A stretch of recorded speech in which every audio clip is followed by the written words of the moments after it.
want to give this speech. Mayor Wheeler feeling the pressure. One of my best friends told me the other night, you have failed. The ongoing crisis that could keep him from choosing to run for re-election. And as California burns, Oregon suffocates. How worried do you need to be about poor air quality from all the smoke blowing our way? Is Oregon youth football a thing of the past? Why more and more parents are pulling their kids from the program? In order to save this sport, we're going to have to make changes. Plus, tobacco products going up in smoke. The severe restrictions the FDA is slapping on cigarettes, electronic or otherwise.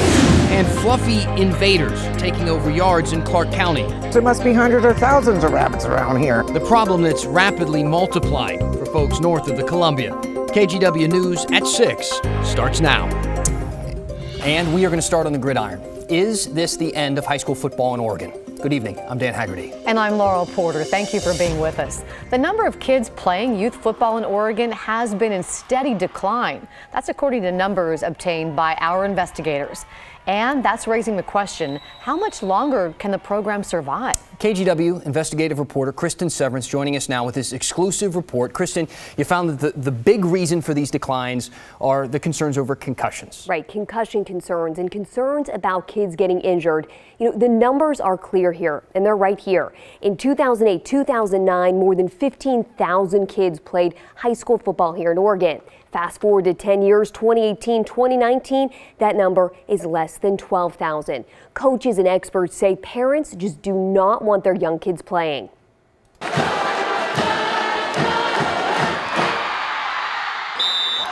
I love watching sports. It's something I've always loved to do. Aspiring sportscaster Casey Graver loves calling the games. Testing, 1, 2, 3.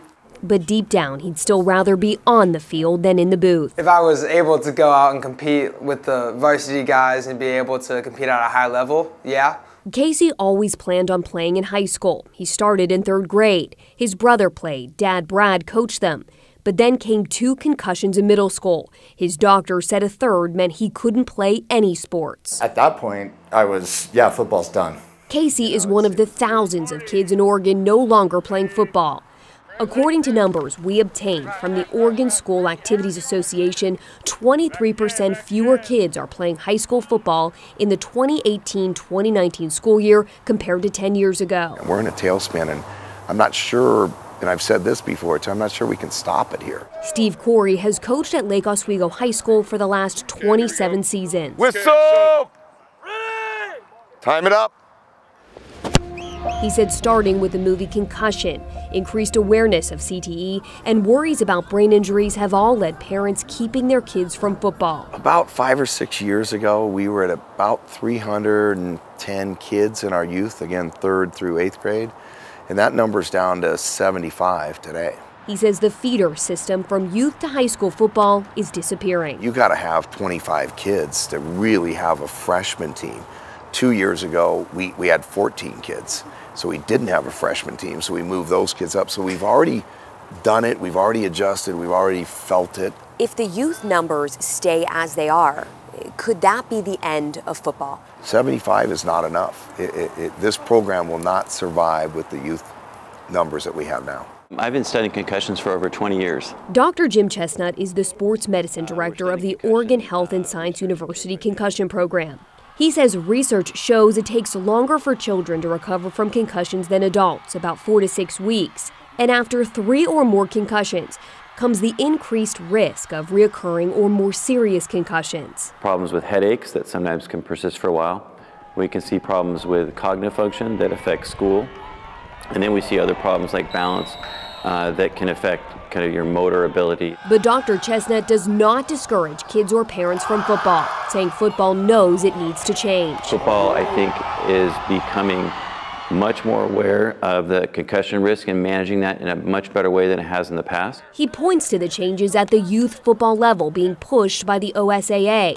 They want to start 3rd and 4th graders in flag football, play on smaller fields, and gradually introduce tackling. But Corey says some parents are pushing back. Change is tough, so you have people down there, parents, even dads, that are fighting that stuff too. And so in order to save this sport, we're going to have to make changes. Changes dads like Brad Graver believe in so much they've gone back to coaching youth football, hoping to show parents it's okay to let your kids play. It's back to player safety. Every coach has to be certified through a national organization. It's one reason why I would have my kids play in the program. I think the next few days are important. A program Corey still worries may never fully recover. And you're kind of slowly watching it slip away, and probably the most frustrating thing is not being able to do anything about it. You know, we're trying, but I'm not sure it's working. Now, the OSAA said Oregon is one of several states seeing less kids play high school football. They told me that's why they are pushing these changes so hard at the youth level. I am so curious to know your opinion, because people at home might not know that Dan and Kristen are married, and you have twin boys, Will and Miles, who are 2 years old. What do you guys think? What will you do? Well, we already started talking about it. We have, but you know, before we had kids, I know myself, I said no, my kids are not going to be playing football, but you always say things before you're a parent, you know, that you don't really know. Now that the kids are here, we really don't know. And that's coming from parent, you know, of course, I played. My dad was my coach. I was a ball boy from the time I was 6 years old. Football had a big influence on my life personally. And even from that camp, I'm wondering if it's the right thing for our kids. Yeah. So. And these stories like this, it just make you think. But then again, they are trying to save the sport. They are, you know, starting all these changes. Will the changes help? I mean, you hear from longtime coach Steve Corey. He worries it's not enough. But, you know, other parents say, okay, if the game's safer, they can play at that young age. Kristen, thank you. Good story. So many people were weighing in on this. One of the things I found really interesting also was some of the parents saying, let them hit, get them used to that even as young kids. They don't want to see those changes. We want to know what you guys think, you know, at home. We want to have a viewer voice poll. Talk to us about what you think here. Do you think youth football is too dangerous? You can vote yes or no on the kgw.com/vote website, or you can go on the app, KGW app, and just click Vote Now, the tile you see there. We're going to have the results a little bit later in the show. And if you have a story for our investigative team here at KGW, you can email investigators@kgw.com or call our tip line. It's 503-226-5041. All right, let's take a live look real quick. This is outside at our Wells Fargo Sky Camera. A nice, beautiful shot of downtown. Looks pretty okay as the sun is already down. But you might have noticed a little earlier there was a haze out there. That's that smoke from those California wildfires billowing from there and coming up into our area. It's been kind of bugging us all week here, and it's caused some issues with air quality. Some concerns continue today. Several counties even issuing burn bans. And as KGW's Brian Brennan reports, forest fire experts are calling this the new normal for the Pacific Northwest. It can look a little like harmless fog, but it's not good to breathe. So these tiny particulates are what are driving the poor air quality. These are very, very small. They penetrate deep into the lungs. Air quality experts say the Portland area the past 3 years has had 10 times the amount of days with poor air quality than the last 20 years. Health experts say more smoke in the air longer can't be good. It can't be good. People will notice in the short term that irritation of the airways, and I think the real short-term risks are around people who have asthma or emphysema, potentially just having a harder time. In the longer term, these are particulates that are known to contribute to cancer. The tragic and record-breaking fires in California sent smoke up the Willamette Valley this week, later in the year than many people can remember that happening. Not in November. No, not in November.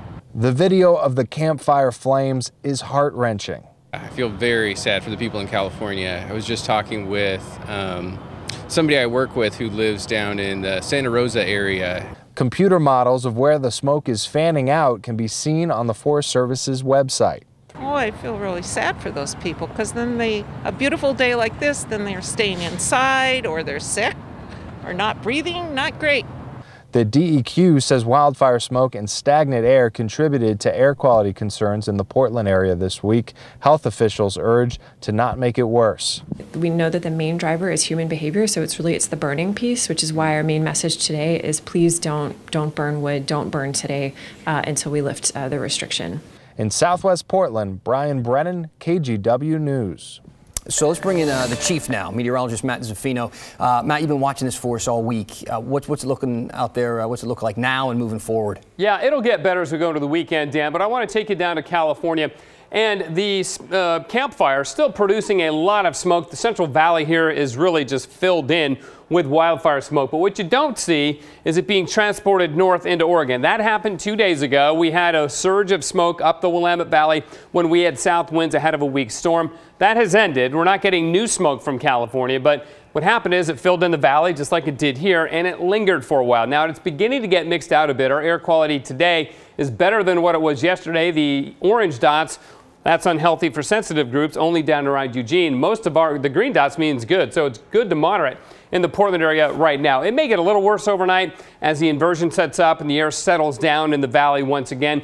And for that reason, at least in part, we have an air quality warning across the Portland metro area, southwest Washington, and all the way down to the California border, as a matter of fact, in part because of the California wildfire smoke. The other part, as we just heard, is what we put into the air with our wood-burning stoves, our fireplaces, and our automobiles and everything else.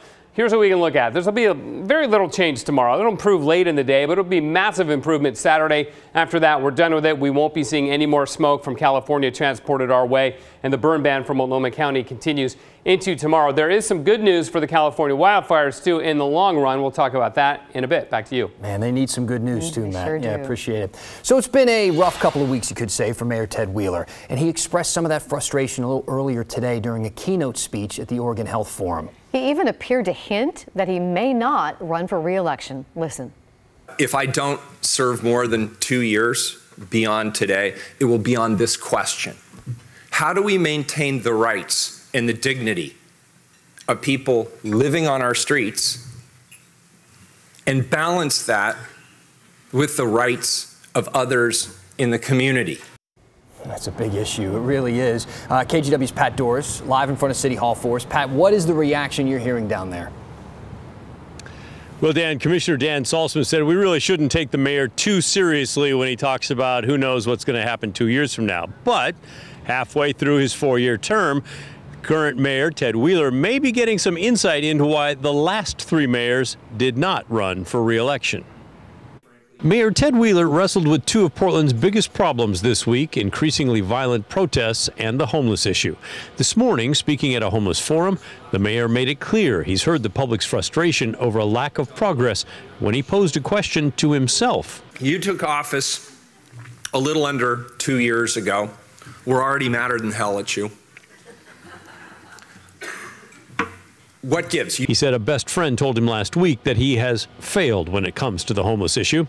And when he tried to explain to the crowd the steps police take to warn homeless campers before they move in to clear a camp, a man began to debate him. That's actually not what happens. There is a law. It is what happens. Okay, you tell me what the law is.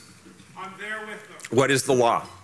I don't know what the law is. I do, and I'm about to tell everybody in this room, so thank you for asking the question. Later, the man chimed in again. And the vast majority of times, that's what happens. Do you want to give the speech and I'll be on the reactor panel? You're not telling the truth. I am telling the truth, and you will have other people here who actually do this work who will tell you what they do. An Oregonian reporter tweeted that as the mayor walked off the stage, he muttered that he could not wait for the next 24 months to be over, meaning the end of his term. Just yesterday, the mayor lost in his effort to impose restrictions on protests in Portland. He said the plan would have made them less violent. And he suggested safety for everyone could be the issue that keeps him from running for a second term. The most difficult situation is public safety. And I tell people, much to the chagrin of my team, if I don't serve more than 2 years beyond today, it will be on this question. Veteran City Commissioner Dan Saltzman said the job of mayor is harder than before and the public less civil. Absolutely. Starting in 2016 when Mayor Wheeler was elected, and it really wasn't his fault. It was really the fallout from the Trump election. People are frustrated and they come to vent at city council meetings because we're the closest forum for them.